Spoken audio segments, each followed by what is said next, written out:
In this week's episode, an ancient study method turns South African children into masters of maths. But first, she made it all the way to the top with a grade 8 certificate.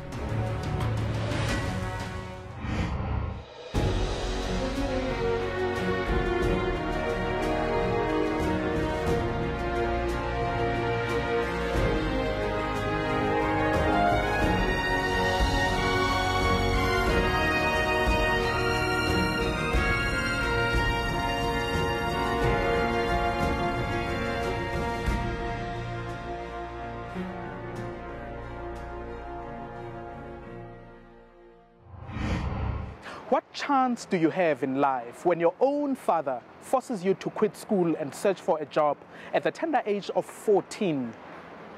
That's exactly what happened to Angelique du Toit. Her mother was the only breadwinner, while her father couldn't hold down a job. Violence and poverty were the norm at home.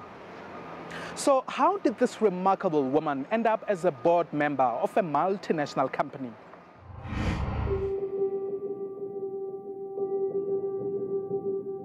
Angelique du Toit, the youngest of 3 siblings. Born in Cape Town and raised in several cities, including Joburg, her mother was the breadwinner. My father was a man who didn't really take much responsibility for the family. He seemed to struggle to keep in a job or to, support the family or provide for the family. I just don't think he was happy with life, and my mom was actually quite good at whatever it was that she did, and I just don't think that he coped well with that. Violence was the norm in the house. Angelique's mother always at the receiving end of her father's beatings. You didn't know from one day to the next what was actually going to be happening in the household. So, you didn't know what the trigger was going to be, you didn't know what would set it off. So I grew up in a very sort of fearful mindset. There were times when between the two of us we would just put our hands on our ears because it just got so loud and so difficult. The situation was so bad, their 9-year-old brother was removed from the house and taken to relatives. But an aggressive father wasn't their only trouble. We had nothing, and when I say nothing, I mean nothing. I slept on the floor. Many nights we had no electricity. Many nights no hot water. Many nights no food. The confusion was accompanied by a nomadic lifestyle. I'd come home from school and find my mother packing boxes, and we'd be off to another city or to another place. As a result, Angelique and her sister attended 13 different schools across South Africa. When she turned 14, Angelique's father came up with an absurd plan to help the family through its financial difficulties. My father sat me down and he said to me, "You're no longer going back to school. You need to go and find work, and you've got to contribute to this household because I can't keep you anymore." She knew it was a command, not a request. Armed with little education and no experience, the teenager began searching. A local hairdresser gave her a chance after she claimed she was 18. But when business inspectors visited the salon, they quickly discovered she'd lied. Not only was Angelique now out of school, she was also out of work.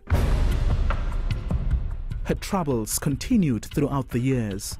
She eventually moved out of home at the age of 17 and stayed with her boyfriend. He had exactly the same behavior, exactly the same patterns, exactly the same approach to life as my father had in his life. And so I literally, like a magnet, attracted more of the same in my life. Overwhelmed by her piling problems, Angelique became suicidal. But when her attempts failed, she poured her heart out to a woman she met at church.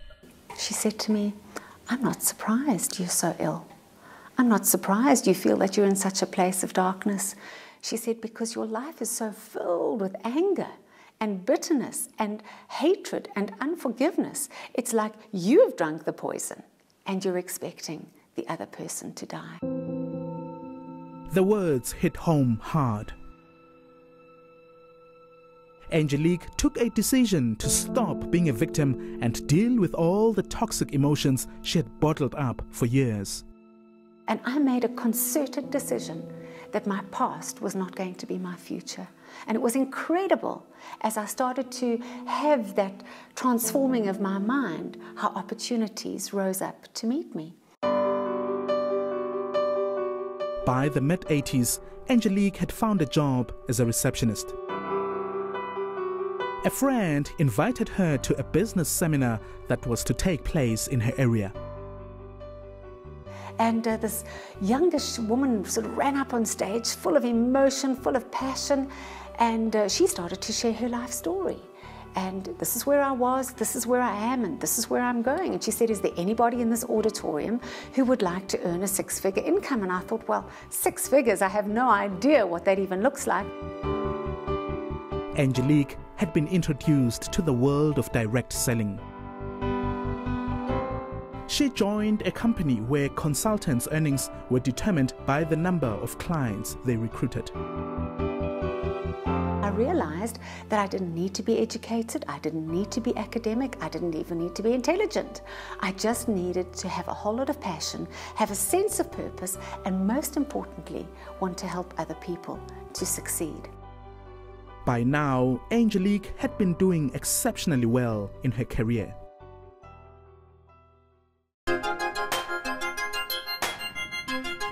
In 2008, she moved to multinational giant Annique Health and Beauty. With a grade 8 qualification, today this incredible woman sits on the company's board. She's also a successful author who encourages women not to be strangled by their past. I am determined to help women see how they can live lives of greater purpose, greater passion, and greater productivity. And the fact that they are not victims of their circumstance and that they can arise and be everything that they were so wonderfully created to be. Totally outstanding. Well done, Angelique. As always, we appreciate your feedback. Against all odds at enca.com. You can also be in touch with us on Twitter and Facebook. Still to come, how to make your child a maths genius.